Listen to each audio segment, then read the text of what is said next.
introduction, and hello and good evening, everybody. It's good to see you, and thank you for coming back. It's been a pleasure and just a happy time for me at a time of rich discussion and conversation on important subjects, the important subject of stewardship, and particularly the pastor's role as a servant and as a steward. That's kind of a funny thing today. You've kept me really busy. That's true, from morning to night. And it reminded me of the little poem that went, Mary had a little lamb. It should have been a sheep, but alas, it joined a Baptist church and died from lack of sleep.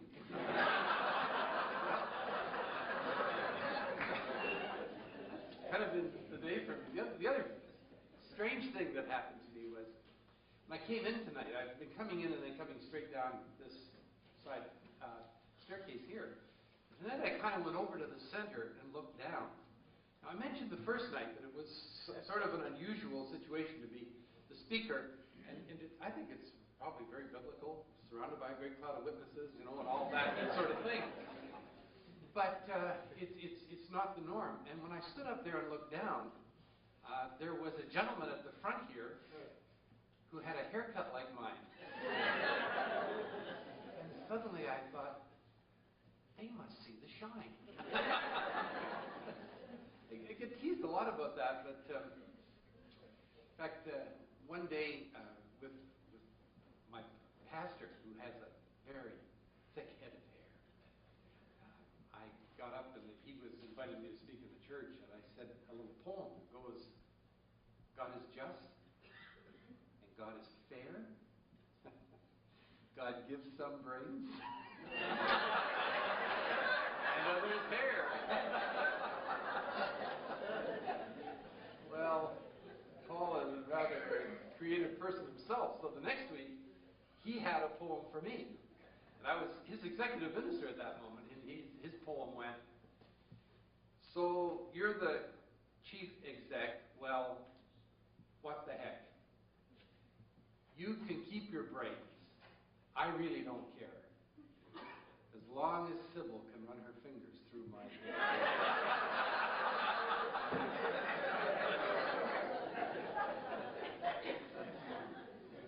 Probably not a bad introduction to what we're going to be talking about tonight, which is to focus on the issue of integrity, the integrity of the steward, and to look at the important issues of integrity in pastoral ministry, and integrity in the leadership of Christ Church. Before jumping right into the middle of this, I kind of want to circle it for a minute and spend probably a longer time on introduction than ordinarily I would. I want to begin by telling you that I stand in awe of those of you who are in pastoral roles in the church at this moment in history. I stand in awe at the spiritual maturity that it takes to be a minister of the Church of Jesus Christ in this time. And whatever I say tonight, in terms of the need for high standards of integrity and moral behavior on behalf of church leadership, I want you to know at the beginning how much I admire and how important I believe the work that you are doing, how important that work really is. It's very easy to criticize, and it's very easy to point fingers. And the vast majority of the servants of Jesus Christ, in my belief, are people who have a very deep sense of call and who are seeking as best they can to serve their master. And so please know of my deep admiration and of my appreciation for your work and for your ministry. I think in many ways it's a very strange time for ministry. Because on the one hand, it is very difficult. It's not an easy moment. It's not a really spiritual age. It's an incredibly secular age. And to be sign and symbol of the cross, as we said last night, in the midst of a secular age is not an easy thing to do. And yet, there is a very positive side to it. You can actually say that it is tough and terrific all at the same moment. It is fantastic and frustrating all at the same moment. It is exhilarating and exasperating all at the same moment. It's a time in which I believe as never before, those who have leadership roles in the church are being tested and tried, and yet it is also a moment, I think, of unusual opportunity as people discover that the God that the culture is offering cannot meet their needs. And there is an inherent quest in the human heart for what Jesus Christ has to offer. And we are the servant shepherds, the servant stewards who are able to share that good news with them. One other word, just kind of in circling the subject. Whenever you talk about the moral imperative, the need for high integrity in the pastoral ministry, which is there and which we're going to talk about tonight, I think also it needs at least to be said that many of our churches need also to look at the way churches treat their pastors. And that, in fact, one of the things that we need to be encouraging amongst our churches, is that they be better stewards of the leaders of Christ's church than at many times the church may be. Anyone who deals with churches, and I've been doing it now for many years, knows that sadly we live in a time when one is almost tempted to say more than many, almost most of our churches face deep conflict. And it's a time when the church seems unable to get its act together in order to present the gospel to the world. And in a situation like this, often ministers are caught in a very difficult position. And talking about the importance of integrity in that situation, you have got to at least say that we need to reflect something about the health of our churches and the need for the church itself to be a good steward of its leadership. I could be here all night, and you could be here all night sharing stories with me about those kinds of situations. But one that I would share is a story of having visited a friend whose son, approximately 6 months before our visit, had committed suicide. And the second I stepped into the room with my friend, I'd been in another part of the country, and this was the first time that we had met, I knew something was deeply, deeply wrong, even beyond the natural and normal grief which would have been the expression of what had happened to his son. And I could tell it in an incredible anger towards the church. This was not the kind of a guy that I would ordinarily expect to see such anger towards the church. And as the evening went on, I eventually, quietly asked him, "What's wrong?" And he went on to tell me that in the 6 months since his son's suicide, and he was an usher and a member of a major board at the church, that nobody from the church had called him. That actually it was a divorce situation, and the funeral had been carried by the church to which the mother attended. Nobody in the congregation called the father. Nobody in his church. Now, it happened to be, relax just a little, it wasn't a Baptist church. And I knew the executive director of the other denomination very well. I mean, I thought, if that were to happen to one of our churches, I'd want to know about it. I want to try at least to see if somebody couldn't get there and visit this person. And so I called the other executive, and he said, "I can't believe that. It would never happen." He said, "I'll check it." 2 or 3 weeks later, a telephone call comes through, said, I did check it. And he said, it's true. But he said, what was happening was the church was in the midst of a big conflict and fight. Half the congregation was trying to get rid of the minister. The other half was trying to hang on to the minister. Now listen to the words. And somehow, Ralph slipped through the cracks.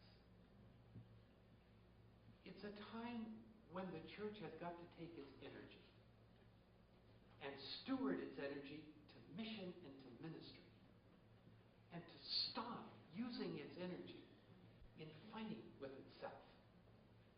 And it's a major, major problem. And seminaries, and regional staff, and pastoral associations, and lay associations, we need to be focusing our attention on helping the church get past its moments of squabbling and get into the mission and ministry to which Christ has called it. So they're in terms of facing integrity. I think it is important for us to look at that whole issue of the health of the whole church and to say that as ministers live out their lives, that those lives are lived out often in a very conflicted institution, which makes some of the issues that it faces, and some of the issues that the minister faces, very difficult. Actually, I want to again try to root what I have to say tonight in the Bible, and to come at it perhaps from a little different perspective. Most often when we talk about these issues, we go to the pastoral epistles, where there is a great deal of important information about the expected behavior of the leaders of the church. You're familiar with those passages of Scripture, but they're not going to be the basis of what I want to say tonight. I want to take you to what may at first seem like an unusual place. And that unusual place is the 14th chapter of the Gospel of John. And I want to remind you of the remarkable words of Jesus. Words that sometimes we tend to slide by rather quickly. The word in which Jesus said, I am the way, I am the truth, and I am the life. Now, that's a powerfully important statement in our time.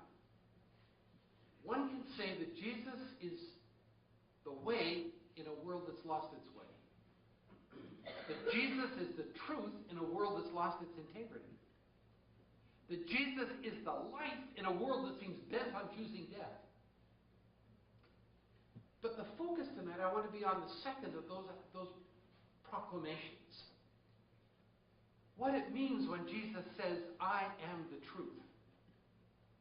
For it seems to me that in that declaration of Jesus as the truth, we have the roots of the required integrity of ministry. That ministry as a reflection of our Lord and Savior, Jesus Christ, needs to be filled with that integrity that is inherent in Jesus. I've often been very, very thankful for that word, that Jesus is the truth. And especially, say, in the context of a university setting.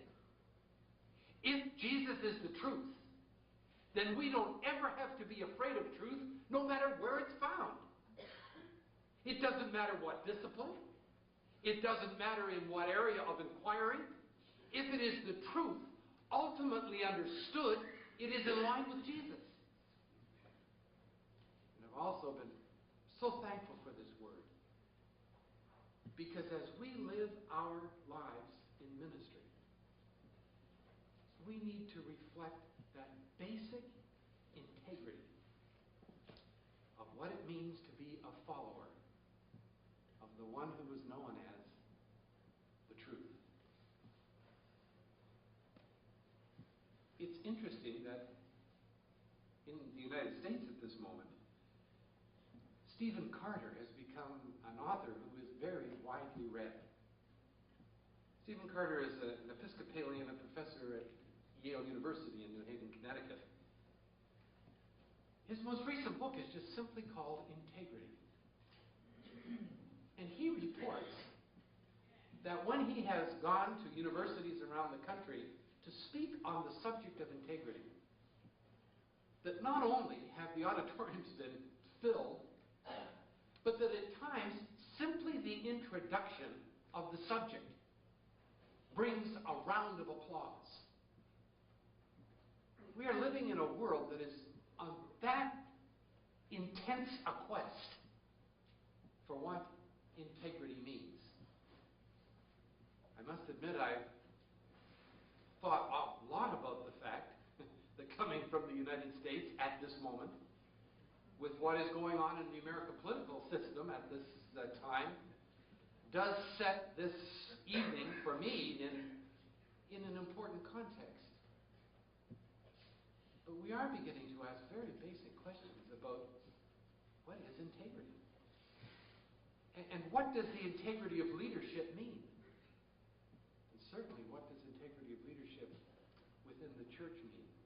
In his book, Stephen Carter identifies integrity with basically three different statements. The first is that integrity is the discerning of what is right and what is wrong. Secondly, it is acting on what you have discovered, even at personal cost or extreme inconvenience. And thirdly, it is saying openly what you have decided is right and wrong, and what you intend to do to live out your understanding about what is right and wrong.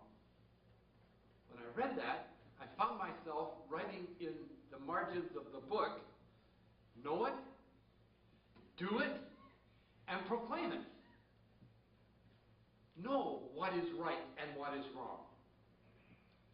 Do what is right and what is wrong. And proclaim what is right and what is wrong. Fits neatly into a pattern that could be very helpful in mission and in ministry. Tonight I want to just take a few minutes to look at three different areas of ministry in relationship to an understanding of integrity. And to ask questions about what does it mean to have integrity as stewards of Christ Church in the areas of our professional lives, in the areas of our moral lives, and in the areas of our spiritual lives. You can rest a little easier. There are only 3 points tonight and not 12. And that should be to your advantage.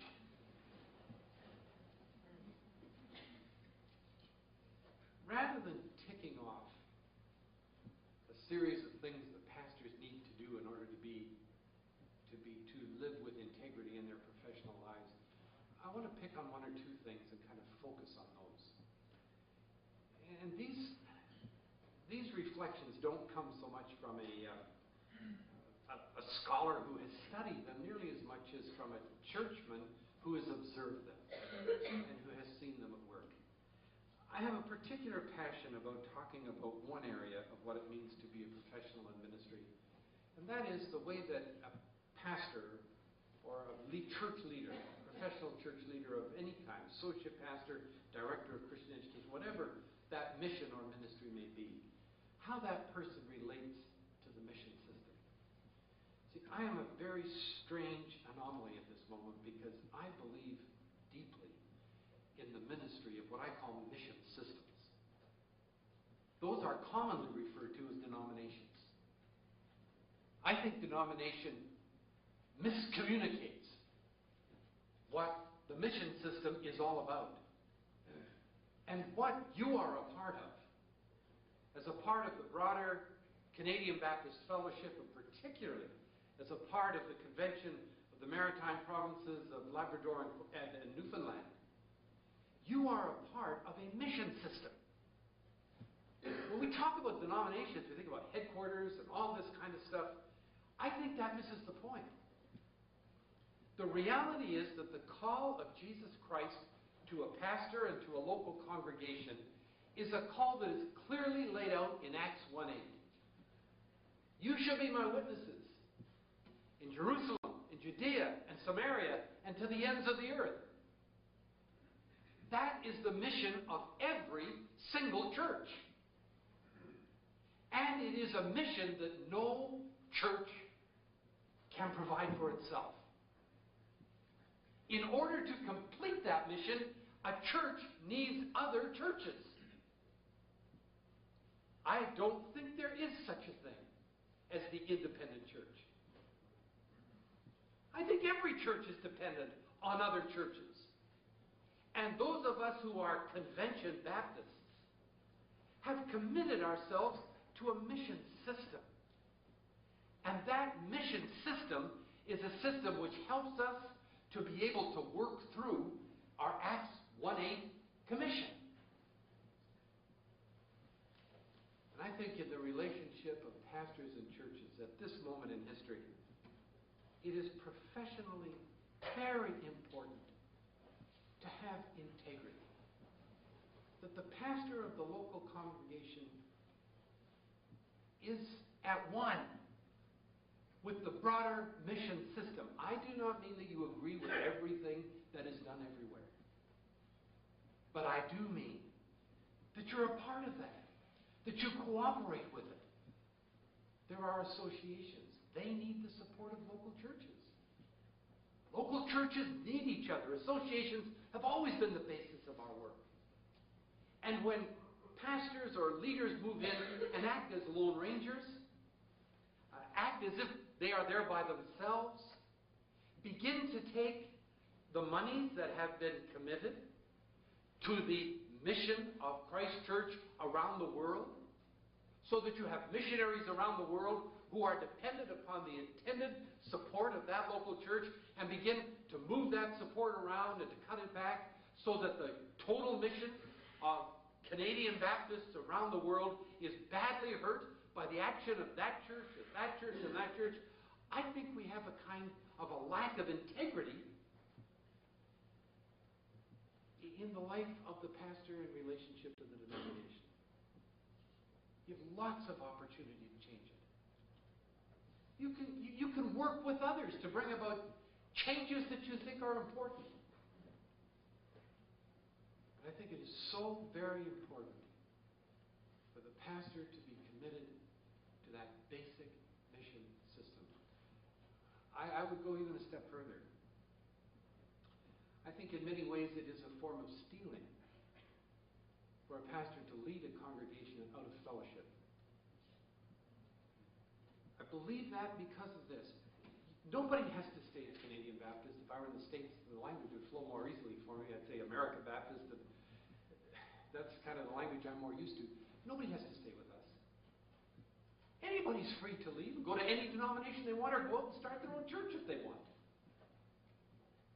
But to move into a congregation that has covenanted to support missionaries around the world, to develop a national ministry throughout the country, to work within a region or within an association, and to take that and to just move that away from its base and from its root, I believe it is an act of stealing. I'd encourage the person to leave any time they want. But to betray the commitment of that church to that mission system, I believe, is lacking in integrity. Let's move to another area. And you can all ask me questions about this later. I feel very strongly about that point. I feel very strongly about that. Second area in which there needs to be that basic integrity that we're talking about is in the moral behavior of pastoral and lay leadership. And again, let me preface this by saying it is true that many times pastoral leadership has failed in moral standards. It is also true that has happened with lay leadership. I think it's important to cast the net a little wider than simply focusing upon pastoral leaders.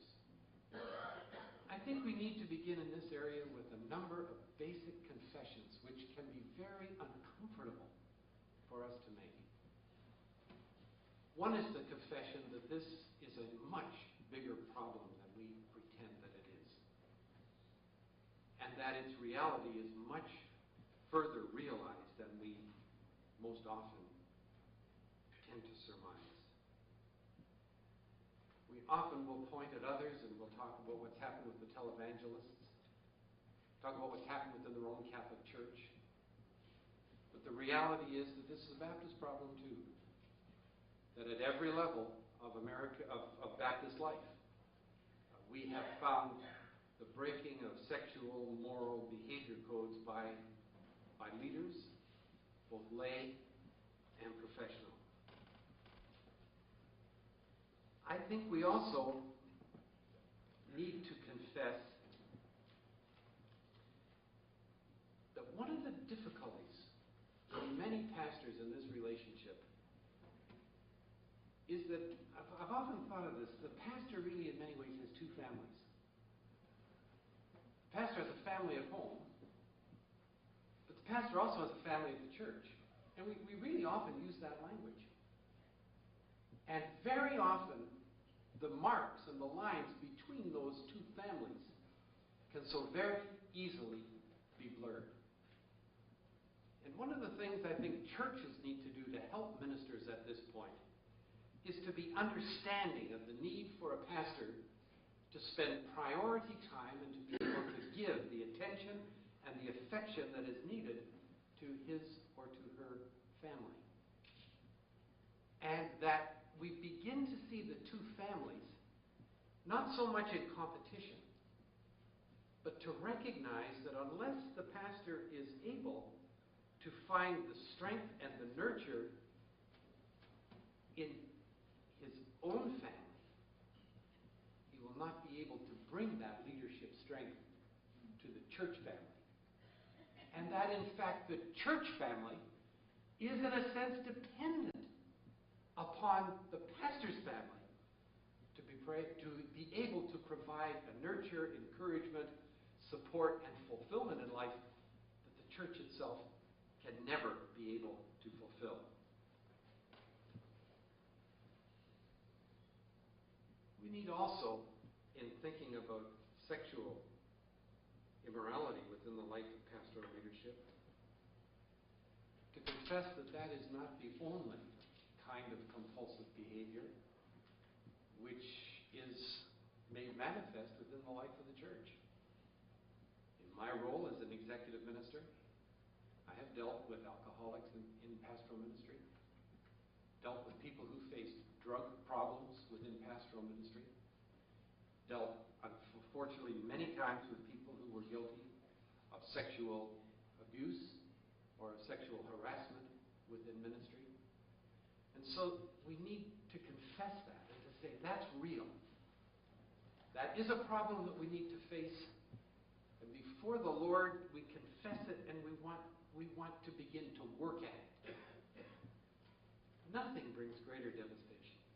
Nothing brings greater devastation to a church than when there is leadership failure at this particular point. By the way, I want to say that tonight I am not going to be restating a lot of the material, the extraordinarily good material, which Rick Thomas shared with us the other morning.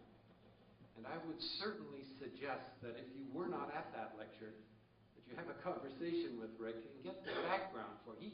He spent the entire time of that lecture focusing on this issue and did it in a very helpful and a very, very significant way. So this is one of many problems I'm going to be sort of working on and pointing to tonight. But I do hope that you will pay attention to what Rick said. His statistics and his suggestions, I think, were very, very powerful. I guess as I look at this, one of the issues, and I'm coming tonight more from just personal reflection of a pastor who has tried to live through this, and what some of the learnings within my own family have been in terms of how we can support and love one another, and how in a way we can, this may sound like a strange word, but affair-proof our relationship. Develop a relationship that won't lend itself to the temptations which can easily be found around every corner. I need to begin by saying I think sometimes ministers must be very difficult people to be married to. I'm serious. That's not a joke. I'm very serious about that. I think we must be very difficult to be married to. I think that when I was younger, I didn't think this. I mean, I was the answer to the whole world's problems, and how could anybody have any trouble being married to somebody? And I think that's the problem. I think ministers, by and large, have very strong egos.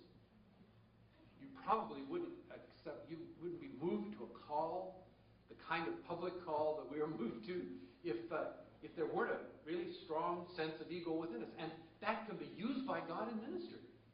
It's not a bad thing. But I think sometimes it must be a very, very difficult thing within the marriage situation. I think when we're married, one of the problems, of course, is workaholism. We get so caught up in our work. We end up often working with members of the opposite sex, and many times we work in close proximity, and that is a particular danger. If I have an example in all of this of the path that I want to follow, it's that of Billy Graham, whom I believe has been an exemplary model of this kind of behavior. Do you know that over the years, when Billy Graham travels the world, obviously, but you know that he would never go into a motel room until, first of all, one of his colleagues went in to make sure that there was no one there. When I heard him tell that, he quoted the scriptural verse about refraining from every appearance of evil. And he was that cautious. I found over the years, personally, that some of my behaviors really have changed because of that. I nowadays try not to be in a room alone with a woman. In the offices in Valley Forge, I always leave my door open. I try hard not to find myself in a situation where I'm driving in a car alone with a woman. Let there be someone else there. Take that extra step of precaution. Just a moment there can absolutely destroy ministry. It can destroy people who have put their faith and their trust in you. And I think we need to be very, very cautious and walk the extra mile to make sure that we leave no appearance of evil. That sometimes may be difficult, and it sometimes may be awkward, but I really do believe that it is wise behavior. We live in a time when rumor and innuendo can be picked up from the slightest, and sometimes from unfounded causes. And you just don't give that chance to happen if you're careful. I used to be a hugger. Oh, did I used to be a hugger? I'm an extrovert. When I came out, I sometimes look back and feel sorry for those people in the first churches I served. I mean, I loved them. I did. I cared for them, and my natural reaction was, and I'm a big guy, was just to reach out and sort of to hug people. I have really learned not to do that. I've learned that that's not a wise pattern of behavior. I've tried to learn to let the other person indicate the mode of greeting that we would have. And if the other person give them the chance to offer the hand. And if the other person offer a hug, which will happen from time to time, I've practiced what is known as the A-frame hug. And sounds silly, but I'm serious. It is a form of greeting that is far less open to misunderstanding than a warm, open kind of an embrace. I'm saying this because I think we have to be careful about these kinds of things. I also am talking to people. I recognize that within ministry, that ministry offers an opportunity for persons who may be predators. That's true. The ministry gives to a predator a lot of opportunities. No other profession is as welcome in people's homes. I mean, nobody else can literally walk up to almost anyone in the congregation's door, knock on the door, and expect the person to open the door and to say, "Come in." Anybody else knocks on that door, and there's going to be a conversation out here well before that invitation is there. And I'm recognizing the reality of the predator, the person who makes a constant practice of abusing people, using the power of the office in order to abuse people. But what I'm speaking to tonight, I hope, more is to the pastor who might be in a situation where this would not be the normal concurrence, but where it could happen. And I'm trying to say at this point, don't do it. It isn't worth it. It isn't worth it for what it can do to your spouse. It is not worth it for what it can do to your children. It is not worth it for what it can do to your church. It is not worth it for what it can do to your soul, and it is not worth it for what it can do to your God. A little song that they sing that says, "How can it be wrong when it feels so good?" Well, let me tell you, it can be wrong. And it is wrong. And if integrity is first of all determining what is right or wrong, determine that now. And if integrity is secondly acting on what is right and wrong, act on that now. And if it is publicly saying it, say that now. One of the things that in affair proofing a marriage in a pastorate that I think can be very important is letting people know you love your spouse. They say, you've got an opportunity to do that. And I don't mean every Sunday. And I don't mean in the middle of the announcements. That's not what I'm talking about. But I'm talking about you have control of a lot of discourse.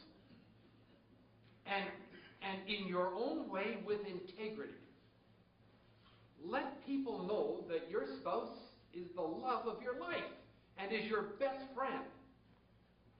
That kind of a public declaration is really helpful because it sends out a signal.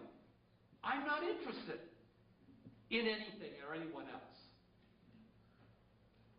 I found also that in terms of our relationship, one of the most important things was for us to celebrate within the family certain very important events that became ours. Of course, we celebrated Christmas and Thanksgiving and Easter, but there are other events. There's a day in April when we celebrate something that happened more than 20 years ago. It was the day when Joan had been discovered to have had breast cancer and had a radical mastectomy. Now, it was 20 years later. And inside our family, that's a very important celebration day. We thank God so for the answer to prayers in giving her these years of life and in healing. Now, that's not necessarily something that we talk to a lot of other people about. I'm doing it here tonight only because I'm talking about this subject. But our kids will phone. The family gathers, and that's a very, very important moment. You need your own individual, you need those things that bind you together. You need to celebrate them. We just celebrated our 40th wedding anniversary, and it was just to illustrate this. We both were members of a young people's group in northern Alberta. And my dad was the minister there, and not a lot of stuff happens in Grand Prairie, Alberta. I mean, probably more stuff happens now than used to, but back in those days, there wasn't very much. And there was a traveling group that came through that had all these rides and kind of a traveling carnival thing, and the kids from the church went down. And I never liked Ferris wheels or rockets or any of that sort of stuff. And it turned out Joan didn't either. And we'd never done anything together before. But that night, I said to her, would you like to go on the merry-go-round? And she said yes. It was the first thing we ever did together. Well, we've kind of rediscovered that. It's been a beautiful thing for us. didn't do this for a number of years early in our marriage, but lately we celebrate every anniversary by going to a carousel. And on our 40th, we had our friends and our family. And we all gathered at a big carousel in Alaska, Pennsylvania, and we spent probably the better part of a couple of hours riding the carousel, just loving it. And our grandkids had a ball. And it was a wonderful, wonderful moment, because I think it was a way of celebrating our love. And I encourage you, in affair-proofing your marriage, learn to celebrate each other. Learn to appreciate each other. Learn to affirm each other. And internally, within your relationship, I think that becomes very, very important. That plus keeping from any possible sense or reflection of what is evil. I want to talk about one other area before I finish tonight, and that is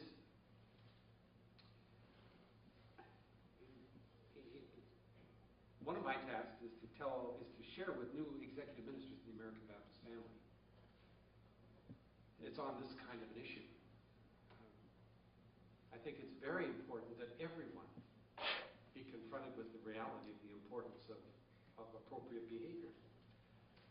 And they kind of laugh at me because they've got this speech of mine down kind of pat now because I've given it so many times. But there really are sort of 3 or 4 points that I try to make with ministers all the time. Point number 1, and I think this is very biblical, keep a guard on your lips. Be careful what you say. You can very easily hurt, destroy, spread rumor. Keep a guard on your lips. Number 2 is keep your buttons buttoned. And number 3, and I'm very serious, keep your zippers zipped. And number 4, keep your fingers out of the till. Now, that's a pretty short sermon. But those are important elements in terms of leading in Christ's church. Watch what you say. Keep your behavior beyond reproach. And be careful how you handle money. Any one of those can be such a destructive force and can destroy the inherent integrity that we've tried to establish is to be the mark of those who follow the one who is the truth. Now, my third point is to share a little bit about spiritual integrity. Talked about professional integrity and a little bit about moral or ethical integrity, and I want to talk to you a little bit about spiritual integrity because I think it's important for us to make sure that there is powerful integrity in our relationship with God and in our relationship as it reaches out to others. And the way I'd like to do this one is to ask you a series of questions and just kind of move through them and think about issues around spiritual integrity as we express these questions. I'm going to go, this is a little bit like they do sometimes on television. I'm going from 10 to 1 rather than from 1 to 10. But the 10th question I'd like to ask you is there a gulf? I don't want to ask that. Sure that. I'm asking myself this question. Is there a gulf fixed between my public persona and what is occurring in the depth of my soul? Am I real? Over a number of years, we've been saying that when people come to church, they're asking the question, is there a word from God? I think that question is changing. I really do. I think when people come to church, the question that they are asking is this: do you know God? And if you know God, can you help me find God? incredible quest for God that's going on all around. People don't care whether you can talk about God. People don't care whether you can talk about what God did in the past. Many secular people today want to know, do you know God? Is there a gulf between your public persona and what's going on in your heart of hearts? Do you pretend? Do I pretend that my devotional life is more active than it actually is? Is there in public an honest reflection of what I'm doing in private? That's an important question. No one can minister in our time without deep spiritual resources. And no one can have deep spiritual resources without spending time with God. And that's why it is so important not to pretend. I think maybe the most important word in that question is the word pretend. Because the world that we live in has a way of detecting pretense and hating it. Is there integrity between my private and my public life? Another question is, am I a good steward of the power of my pastoral office? You know there is power in the pastoral office. It may not be as great as it once was, but within the community of faith, there is power in that office. You have the ability to lead. You have the ability to shape and to mold and to direct. And are you using that power wisely? And are you using it well?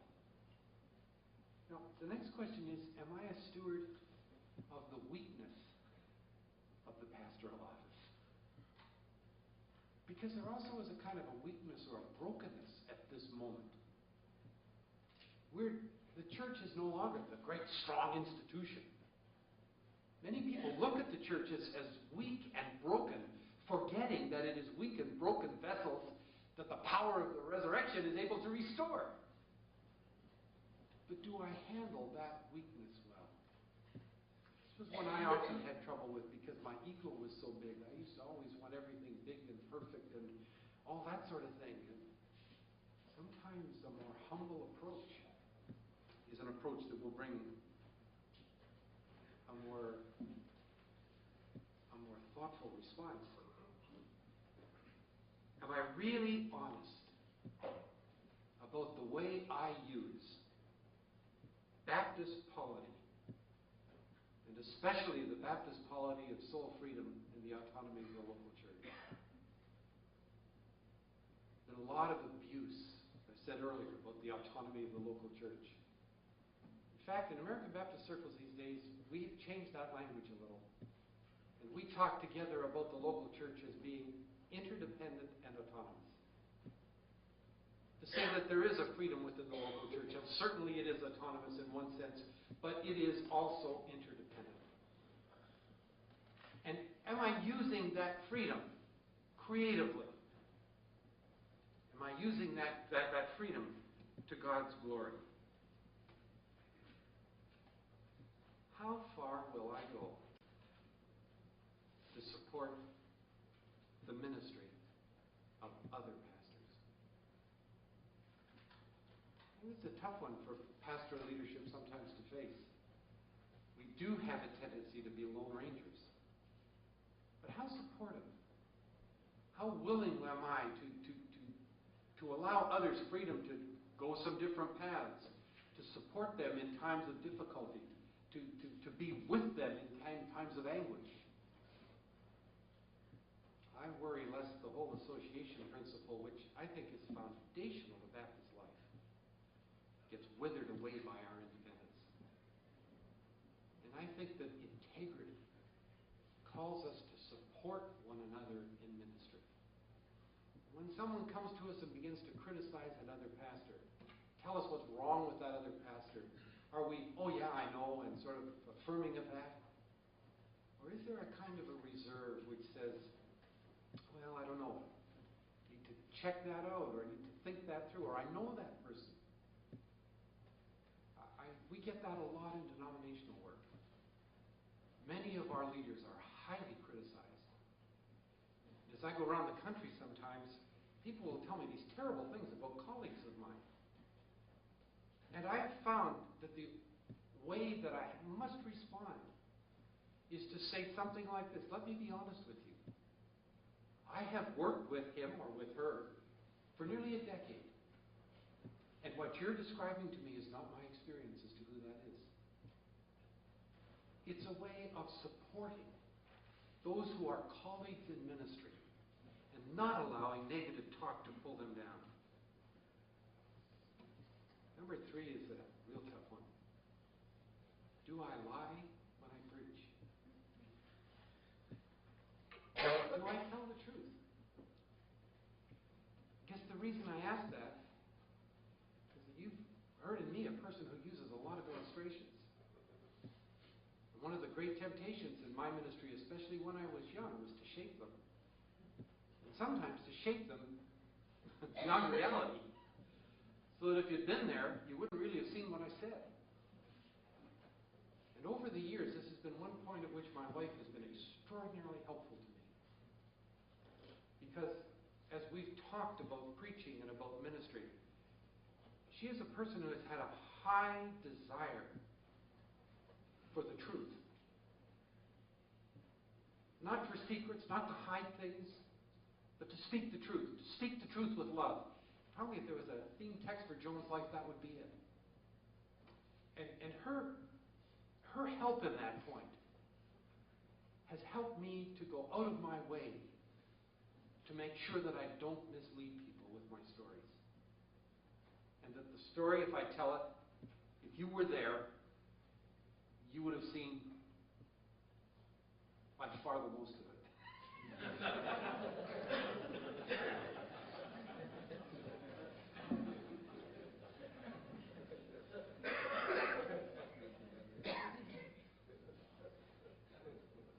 But if you're illustrating eternal truth,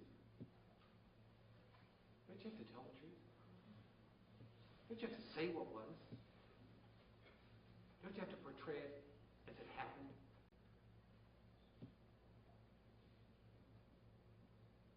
Do I consistently ask others in public to do what I am not willing to do in private? Is my ministry characterized by duplicity or by integrity? You know, it's interesting. Somebody may come in, violate all of those rules, live a life without very much integrity, and build a huge big church, and draw all kinds of people. But you know what? It won't last. It won't last. It is not built on the truth. And we heard from John 14 that I am the truth. And I don't know about you, but I want more than anything else in my life that when it's done, which is not that far down the road, that my ministry, my life, will have reflected with integrity the one who is the way, the one who is the truth, the one who is the life. I guess another way of saying all of this in conclusion is to say, well, we've really been talking about God's will. What is God's will for my life? I was in a search committee one night when a layperson powerfully prayed, oh God, your will, nothing more, nothing less, and nothing else. In a way, that's all I've been talking about all night. God's will in the activity of our lives, nothing more, nothing less, and nothing else. And then I have a friend, his name is Dr. Shetty, and he is the executive minister of the Los Angeles Baptist Mission. He's from India. He's from Calcutta. And on several occasions, he met with Mother Teresa. And on one of those occasions, they had lots of opportunity for conversation. And in the midst of that conversation, Sam, Chetty, said to Mother Teresa, Mother Teresa, how do you know God's will in your life? Mother Teresa responded, that's a typically American question. And then she looked at him and she said, don't you understand? You are God's will. He created you. He formed you. He has a beautiful dream for your ministry. With integrity, let's reach for that. Well, I've ended each night with a story, so let me try one more. Hey, I got 3 points, one longer than I thought it would. I'm sorry. It was a hot afternoon. Oh, it was hot. It was an insult. It was the ordination of a new pastor. His name was Kelly Littlejohn, African American. Union Baptist Church, Hartford, Connecticut. Hot. No air conditioning. We were all gowned. In the tradition of ordination services within the African American community, the first hour ticked by, and the second hour ticked by, and it was hot, and there was no air conditioning. It was a wonderful service, and Kelly was a dear friend, and a young man that I knew was going to make a great minister. And one of the patriarchs of the African American community in Hartford was going to give the charge to the candidate. It was the last thing on the program. And now we're into that program for 2.5 hours. And Earl gets up to speak. And he has the certificate of ordination for young Kelly Littlejohn. And he holds it up. And it was very, very nice sheet of paper, beautiful certificate. And he sort of touched it. And then he turned to Kelly. And he said, Kelly, here is your certificate of ordination. Keep it clean. And that's what I've been admonishing you. By your life, keep the ordination that the Church of Jesus Christ has given you.